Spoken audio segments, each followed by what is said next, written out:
అక్కినేని నాగచైతన్య మరో అమ్మాయిని పెళ్లి చేసుకోబోతున్నారు. ఒకవైపు సందడిగా పెళ్లి చేసుకుంటూ ఉండగా, మరోవైపు మాజీ భార్య సమంత పుట్టెడు దుఃఖంలో ఉంది. ముఖ్యంగా సమంత తన తండ్రిని కోల్పోయి ఎంతగానో ఇబ్బందులు పడుతోంది. అలాగే తన తండ్రి మరణంతో ఫుల్గా శోకసంద్రంలో మునిగిపోయింది.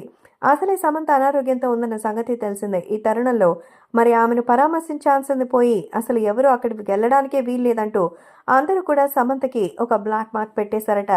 అందుకే ఇప్పుడు సోషల్ మీడియాలో సైతం ఎవరు తనకి అత్యంత ఆప్తులని చెప్పుకునే వాళ్ళు కూడా తనని పరామర్శించడానికో, కన్సోల్ చేయడానికో ఒక్క సోషల్ మీడియా నోట్ని కూడా ఎవరు అందివ్వడం లేదు. దీన్ని చూసి అందరూ ఆశ్చర్యపోతున్నారు. ముఖ్యంగా తన మాజీ భర్త నాగ చైతన్య, అలాగే తన మాజీ అత్తవారింటి కుటుంబం ఒక్కసారి కూడా తనని ఓదార్చే ప్రయత్నం అయితే చేయలేదు. సో ఈ సందర్భంలో ఖచ్చితంగా అక్కినేని కుటుంబం నుంచి వచ్చినటువంటి ఈ డ్రెస్టాచిక్ చేంజ్ని కారణం అంటే అది శోభిత అని తెలుస్తోంది. అవును, శోభిత ధూళిపాల ప్రస్తుతం నాగ చైతన్యని ప్రేమించి పెళ్లి చేసుకుంటోంది. ఒక అమ్మాయిని ప్రేమించి పెళ్లి చేసుకొని వాళ్ళు 3 ఏళ్లు కలిసిన తర్వాత మళ్ళీ ఇప్పుడు విడిపోయారు. మరి అంతలోనే ఇంకొక అమ్మాయిని ప్రేమించి పెళ్లికి సిద్ధమయ్యాడు చైతన్య. మరి ఈ నేపథ్యంలోనే వాళ్ళకి మరొక 4 రోజుల్లో పెళ్లి జరగబోతోంది.